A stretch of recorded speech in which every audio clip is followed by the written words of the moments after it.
स्वागत है आप सभी का। आप देख रहे हैं न्यूज रूम लाइव। मैं हूं आपके साथ जया मिश्रा। बुलेटिन की शुरुआत बड़ी खबर के साथ करने जा रहे हैं। बिहार में किसकी बहार है में बड़ी खबर आपके सामने रखते हैं। महागठबंधन में सीटों का फॉर्मूला सामने आ चुका है और आपको बता दें कि महागठबंधन में 253 सीट पर उम्मीदवारों के ऐलान की बात सामने आ चुकी है। 143 सीटों पर आरजेडी लड़ रहा है चुनाव और इसके साथ ही कांग्रेस की अगर बात करें 61 सीटों पर कांग्रेस फाइट कर रही है। 20 सीटों पर सीपीआई-एमएल जबकि 9 सीटों पर सीपीआई की तरफ से उम्मीदवार उतारे गए। 4 सीटों पर सीपीएम की लड़ाई है। 15 सीटों पर वीआईपी लड़ेगी। आईपी गुप्ता की पार्टी को भी 1 सीट मिली और इस तरीके से महागठबंधन के 253 सीट पर मैदान में उम्मीदवार हैं और जो फॉर्मूला है वो भी हम आपको बता रहे हैं। देखिए 143 सीटें ऐसी हैं जिससे आरजेडी का चुनावी मैदान में आपको प्रत्याशी दिखाई देगा। कांग्रेस की तरफ से 61 सीटों पर फाइट है। 20 सीटों पर सीपीआई-एमएल ने अपने उम्मीदवार उतारे। 9 सीटों पर सीपीआई, 4 सीटों पर सीपीएम की तरफ से चुनावी मैदान में उनके उम्मीदवार हैं और 15 सीटों पर वीआईपी लड़ेगी। इसके साथ ही आपको ये भी बताएं कि आईपी गुप्ता की पार्टी को भी महागठबंधन में 1 सीट दी गई है। इस तरीके से कुछ कंफ्यूजिंग फॉर्मूला महागठबंधन का सामने आया है।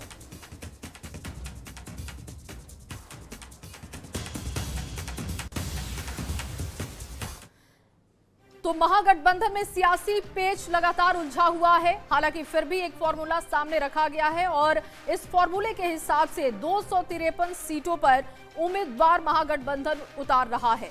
लेकिन अभी भी कंफ्यूजन बहुत बड़ा है क्योंकि कई सीटों पर आपस में ही लड़ाई दिखाई दे रही है। किस तरीके का ये फॉर्मूला है और अब तक कैसी तैयारी है वो हम आपके सामने रख रहे हैं। देखिए मैदान में 253 उम्मीदवार इनके हैं।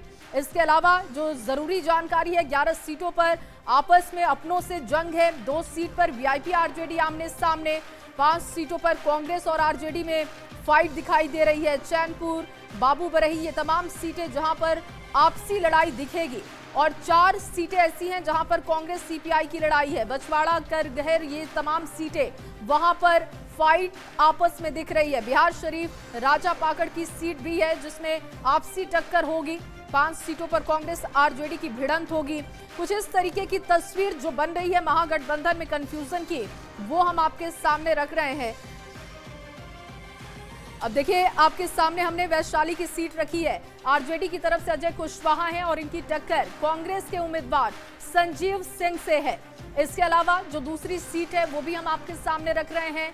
सुल्तानगंज की ये सीट जहां पर चंदन सिन्हा आरजेडी की तरफ से चुनावी मैदान में वर्सेस लल्लन सिंह कांग्रेस की तरफ से उम्मीदवार हैं। इनकी भी आपसी टक्कर दिखाई देगी। कहलगांव की सीट भी देखिए इसी आपसी टक्कर में आ रही है। रजनीश भारती जो कि आरजेडी की तरफ से उम्मीदवार हैं और प्रवीण सिंह कुशवाहा जो कि कांग्रेस की तरफ से चुनावी मैदान में है।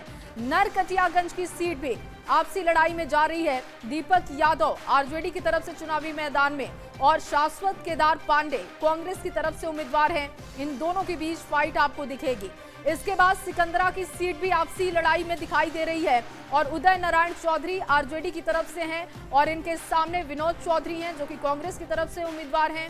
इन दोनों के बीच में भी आपसी टक्कर आपको दिखेगी।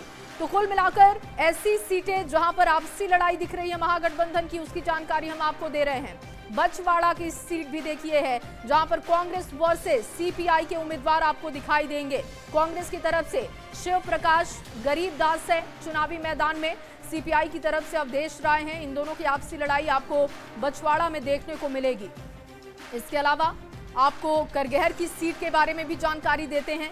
कांग्रेस की तरफ से संतोष मिश्रा हैं और इनके सामने महेंद्र गुप्ता सीपीआई की तरफ से आपको दिखाई देंगे। इन दोनों के बीच में आपसी लड़ाई, आपसी टक्कर आपको यहां पर दिखेगी। बिहार शरीफ की सीट भी शामिल है और उमैर खान जो कि कांग्रेस की तरफ से चुनावी मैदान में है। सीपीआई की तरफ से शिव कुमार यादव चुनावी मैदान में होंगे। इन दोनों के बीच में आपसी टक्कर दिखेगी।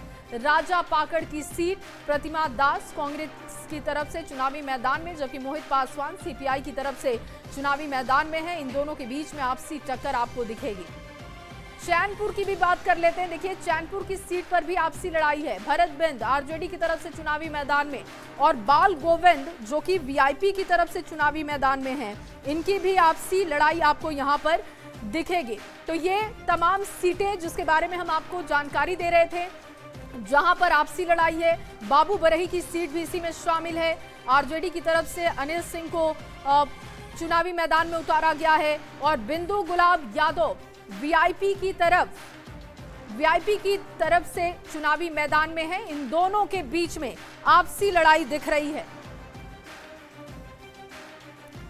और चलिए इस बीच आपको बिहार की सियासत से जुड़ी एक और बड़ी खबर देते हैं, और बड़ी खबर गौड़ा बौराम सीट को लेकर है। गौड़ा बौराम की सीट पर अभी भी सस्पेंस बरकरार है। वीआईपी प्रत्याशी ने शिकायत की है। वीआईपी प्रत्याशी की तरफ से शिकायत की गई है, मुख्य निर्वाचन पदाधिकारी से शिकायत की गई है। पक्षपात का आरोप लग रहा है।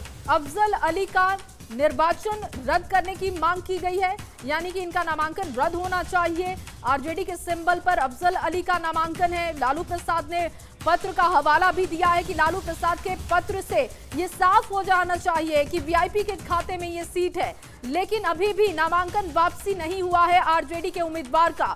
और ऐसे में मुख्य निर्वाचन पदाधिकारी से शिकायत की गई है वीआईपी की तरफ से। दरअसल संतोष सहनी वीआईपी की तरफ से मैदान में है, जो कि मुकेश सहनी के भाई हैं। और ये देखिए जो शिकायत पत्र दिया गया है मुख्य निर्वाचन पदाधिकारी को, उसकी तस्वीर भी हम आपको दिखा रहे हैं। वो लेटर आप देख रहे हैं। अफजल अली का नामांकन रद्द होना चाहिए, इसी की बात कही जा रही है, और लेकिन अभी तक नामांकन रद्द नहीं हुआ है। संजय ज्यादा जानकारी के साथ जुड़ चुके हैं। संजय, सीट को लेकर बहुत ही क्लियर मैसेज दिया गया था आरजेडी की तरफ से कि महागठबंधन में आपसी सहमति के बाद वीआईपी के खाते में सीट है। नामांकन अब तक भी रद्द नहीं हुआ है। अब वीआईपी ने भी शिकायत कर दी है। क्या तस्वीर यहाँ की समझ आ रही है? जो सीट है उसको लेकर पहले आरजेडी ने अपने उम्मीदवार का नामांकन करा दिया, और अफजल खान जो है उन्होंने अफजल अली जो है उन्होंने बाकायदा नामांकन भी कर दिया था। बाद में ये जो सीट है ये वीआईपी के खाते में चली गई। तो वीआईपी के जो नेता है संतोष सहनी, जो मुकेश सहनी पार्टी के संरक्षक उनके छोटे भाई हैं, उन्होंने भी नॉमिनेशन कर दिया। हालांकि जो आरजेडी ने अपने कैंडिडेट की सूची जारी की 143 सीट, उसमें गौड़ा बौराम की सीट उसमें शामिल नहीं है, यानी उसने अपना प्रत्याशी खड़ा नहीं किया है। लेकिन अफजल अली ने अपने पार्टी के नेताओं की बात नहीं मानी और वो भी चुनावी मैदान में डटे हुए हैं। ऐसे में वीआईपी के सामने असमंजस की स्थिति हो गई है। कई नेताओं ने पत्र लिखा, उसके बाद भी लेकिन संजय, अफजल अली का भी बयान सामने आया है और उनका कहना है कि उनके पास कोई जानकारी नहीं है। सोशल मीडिया पर जो पत्र चल रहा है उसको वो मानते नहीं, उस पर वो ध्यान नहीं देंगे। तो क्या ये माना जाए कि पत्र तो जारी हो चुका है, लेकिन अब तक उम्मीदवार के पास जानकारी नहीं पहुंची है कि वो अपना नामांकन वापस ले?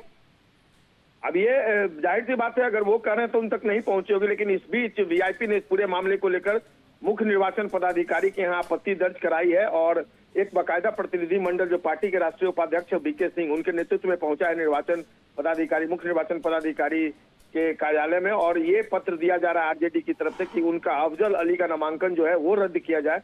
लेकिन देखना होगा अब मुख्य निर्वाचन पदाधिकारी इस पूरे मामले में क्या स्टैंड लेते हैं। लेकिन फिलहाल वीआईपी इस पूरे मामले में फंसी हुई नजर आ रही है, क्योंकि अगर अमजद अली वहाँ कंटिन्यू करते हैं तो ये कहीं ना कहीं वीआईपी के लिए मुसीबत खड़ी करेगी। जी बिल्कुल। और संजय, क्योंकि अगर 2 दिन पहले लेटर जारी किया गया था, अब आज से अगर काउंट करें तो 18 को अगर जारी किया गया था, तो 3 दिन का समय हो गया है। अगर 3 दिन बाद भी प्रत्याशी के पास अगर ये इन्फॉर्मेशन नहीं है कि उसको अपना नामांकन वापस लेना है और वो इस कॉन्फिडेंस में है कि वो चुनावी मैदान में है, तो फिर ये कंफ्यूजन कहीं ना कहीं परेशानी तो महागठबंधन की बढ़ाएगा।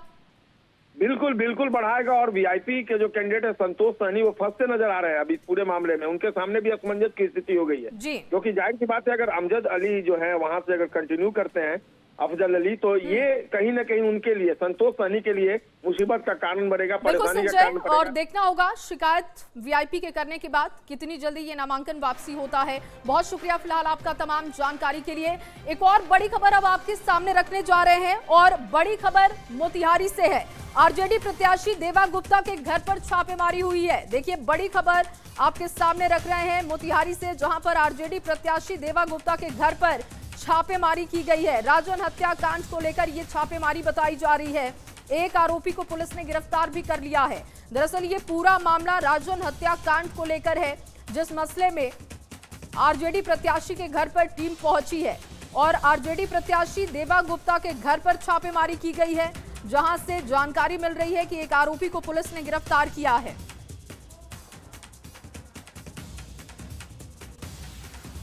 और बिहार की सियासत से जुड़ी एक और बड़ी खबर आपके सामने रखने जा रहे हैं। आरजेडी का जो सीटों को लेकर फॉर्मूला सामने आया है, उसका सियासी समीकरण अब आपको बताते हैं।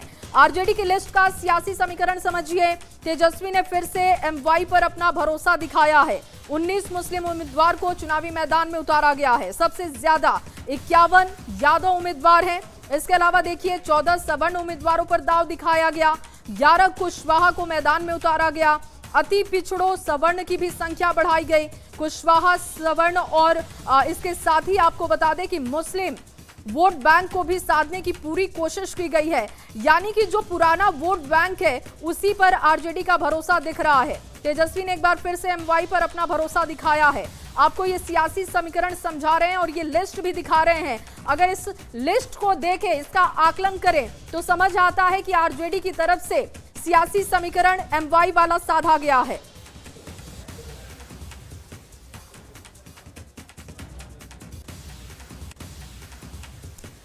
तो देखिए, बिहार विधानसभा चुनाव होने में बहुत कम दिन बाकी है।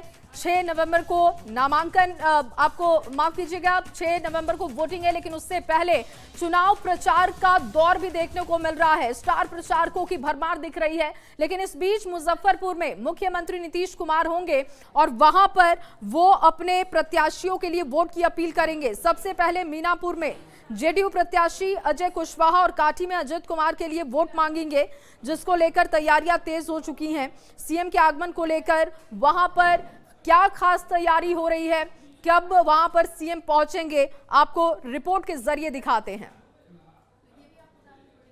बिहार के मुख्यमंत्री नीतीश कुमार आज से मुजफ्फरपुर में चुनावी सभा का आगाज कर रहे हैं। मुजफ्फरपुर के मीनापुर और कांटी विधानसभा क्षेत्र में दो चुनावी सभा को संबोधित करेंगे बिहार के मुख्यमंत्री नीतीश कुमार, और इसको लेकर जेडीयू ने पूरी तैयारी कर ली है। इन दोनों सीटों पर आज चुनाव प्रचार करने पहुंचेंगे। सबसे पहले मीनापुर पहुंचेंगे, करीब 1 बजे वहां से चुनावी सभा को संबोधित करेंगे और अजय कुशवाहा के पक्ष में वोट मांगेंगे। उसके बाद वह कांटी पहुंचेंगे और संभावना जताई जा रही है कि आने वाले वक्त में भी अन्य सीटों पर मुख्यमंत्री नीतीश कुमार मुजफ्फरपुर पहुंच सकते हैं। इसके अलावा देश के प्रधानमंत्री नरेंद्र मोदी के भी मुजफ्फरपुर आने की संभावना जताई जा रही है। बताया जा रहा है कि अगले सप्ताह प्रधानमंत्री नरेंद्र मोदी मुजफ्फरपुर आएंगे, जहां से वह मुजफ्फरपुर में एनडीए के 11 सीटों के लिए एक साथ वोट साधने की कोशिश करेंगे। मुजफ्फरपुर से न्यूज़ 18 के लिए प्रियांक सौरभ। और वहीं देखिए, जेडीयू के कार्यकारी अध्यक्ष हैं संजय झा, जिन्होंने राहुल गांधी पर एक बार फिर से निशाना साधा है और राहुल गांधी को पॉलिटिकल टूरिस्ट बताया है। उन्होंने कहा कि जब चुनाव आता है तो फिर राहुल गांधी बिहार आते हैं, इसके अलावा वो विदेश घूमने जाते हैं। उनका पूरा बयान क्या है, आपको सुनवाते हैं। आए थे एसआईआर पर, वोट चोरी पर चर्चा भी कर रहे हैं। इस बात का पूरा यात्रा जो बिहार में किए राहुल गांधी जी, इसी के नाम पर की। अब चर्चा भी कर रहे हैं कहीं एसआईआर का, वो मुद्दा खत्म हो गया।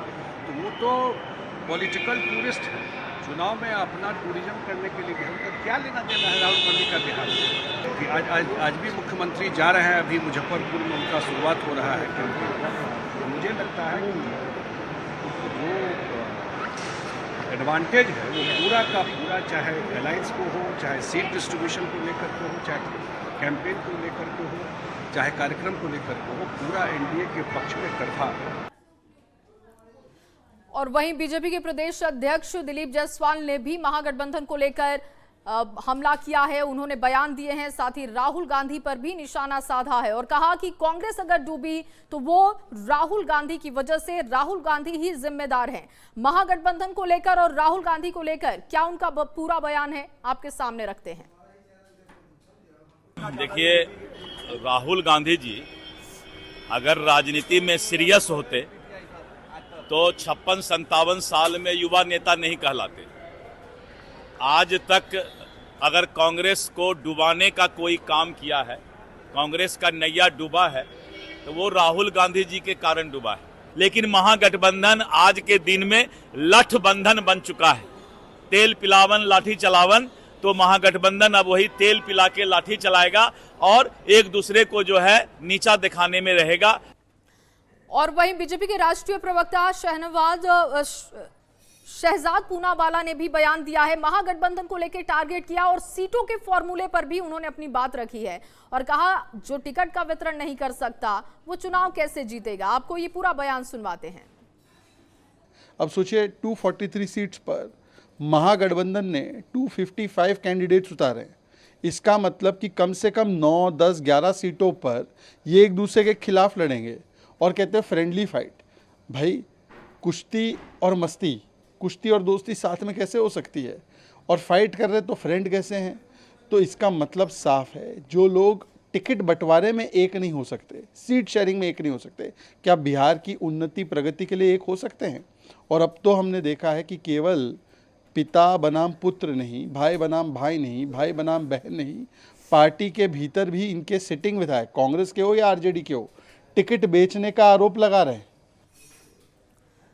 और वहीं उत्तर प्रदेश के उप मुख्यमंत्री ने भी तेजस्वी यादव को लेकर, राहुल गांधी को लेकर बयान दिया है और तेजस्वी यादव पर बड़ा हमला करते हुए कहा कि उन्होंने बिहार को लूटने का सिर्फ काम किया है। उनका बयान भी आपको सुनवाते हैं।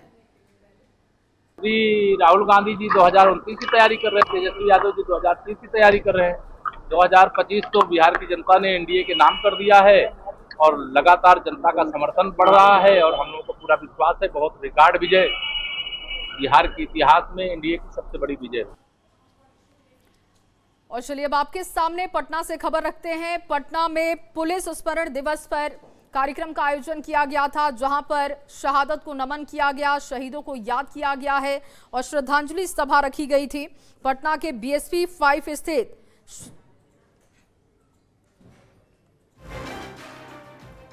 और देखिए ये पटना से आपको खबर दे रहे हैं, जहां पर दीपावली के बाद पटना समेत बड़े शहरों में प्रदूषण का खतरा बढ़ चुका है। पटना समेत अन्य शहरों की बात की जाए तो AQI लेवल काफी ज्यादा हो चुका है, 150 से 300 के बीच में ये बताया जा रहा है। और मौसम विभाग की माने तो हवा की रफ्तार धीमी और तापमान में उतार चढ़ाव की वजह से प्रदूषण का खतरा और बढ़ चुका है। और ये पैरामीटर्स क्या हैं वो हम आपको दिखा रहे हैं। AQI लेवल इस वक्त बढ़ चुका है क्योंकि कल जो आतिशबाजी की गई है उसका असर शहरों में देखने को मिल रहा है। अलग अलग शहरों का AQI लेवल क्या है वो हम आपको दिखा रहे हैं।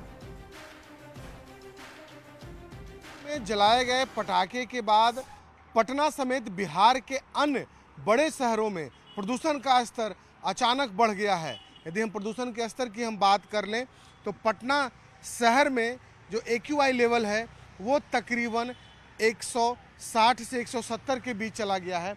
अन्य जिलों की बात कर लें तो लगभग 150 से 300 तक का आंकड़ा जो है AQI लेवल वो छू रहा है और इससे अंदाज़ा लगाया जा सकता है कि किस कदर जो बिहार और ख़ास करके पटना और बड़े शहरों की हवा जो है वो कितनी जहरीली हो गई है। मौसम विभाग का कहना है कि हवा की गति धीमी होने और तापमान में उतार चढ़ाव के कारण प्रदूषण का जो लेवल है वो और बढ़ रहा है। और ख़ास तौर पर यदि हम आंकड़ों की बात कर लें तो देखिए पटना में इस तरीके के जो प्रदूषण मापक यंत्र जहां पर भी लगाए गए हैं वहां की यदि हम बात कर लें तो ये लेवल साफ तौर पर बता रहा है कि किस तरीके से पटना शहर में खुले में सांस लेना कितना मुश्किल है। और हम प्रदूषण लेवल की यदि हम बात कर लें तो आंकड़ा जो है वो 150 से 300 तक पहुंच चुका है। हालांकि मौसम विभाग का यह भी दावा है कि अगले कुछ दिनों तक, चूँकि बड़ी संख्या में लोग दीपावली में पटाखा जलाते हैं, तो ऐसे परिस्थिति में अगले कुछ दिनों तक हालत ऐसे ही रहेंगे और धीरे धीरे ही जो प्रदूषण का जो लेवल है उसमें गिरावट दर्ज की जाएगी। यहाँ पर देखिए ओजोन O3 जो दिखा रहा है वो 16.87 दिखा रहा है और इससे आकलन किया जा सकता है कि कितना खतरा है। आमतौर पर ग्रीन दिवाली मनाने की लोगों से इसी कारण अपील की जाती है कि दीपावली के बाद प्रदूषण का जो स्तर है वो इस कदर खतरनाक स्थिति में ना आ जाए। कैमरा पर्सन राहुल के साथ शैलेंद्र, न्यूज़ 18 पटना।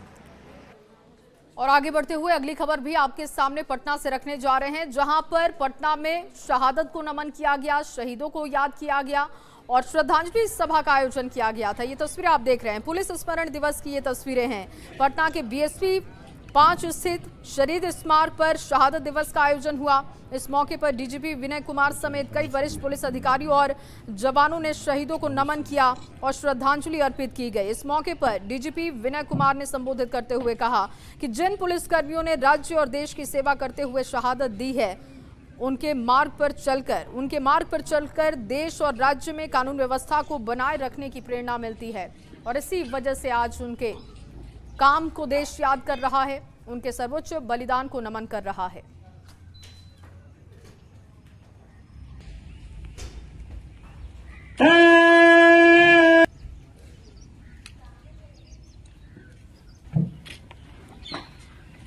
भाईचारा एवं सामाजिक सहिष्णुता बनाए रखने के क्रम में कर्तव्य की बलि वेदी पर अपने प्राणों की आहुति दी। यह देश एवं हम देशवासी इनके बलिदान के समक्ष नतमस्तक हैं तथा हम सभी इनके ऋणी रहेंगे। तो लगातार ये तस्वीरें आपको दिखा रहे हैं। पुलिस स्मरण दिवस पर कार्यक्रम का आयोजन हुआ, जहां पर डीजीपी पहुंचे थे। आज शहादत को नमन किया जा रहा है। शहीदों को याद करते हुए उनके सर्वोच्च बलिदान को नमन किया जा रहा है। श्रद्धांजलि सभा का आयोजन हुआ था। पुलिस स्मरण दिवस के मौके की ये तस्वीरें हम आपको लगातार दिखा रहे हैं। बीएसपी 5 स्थित शहीद स्मारक पर शहादत दिवस का आयोजन हुआ, जहां पर तमाम बड़े ऑफिसर्स पहुंचे हुए थे।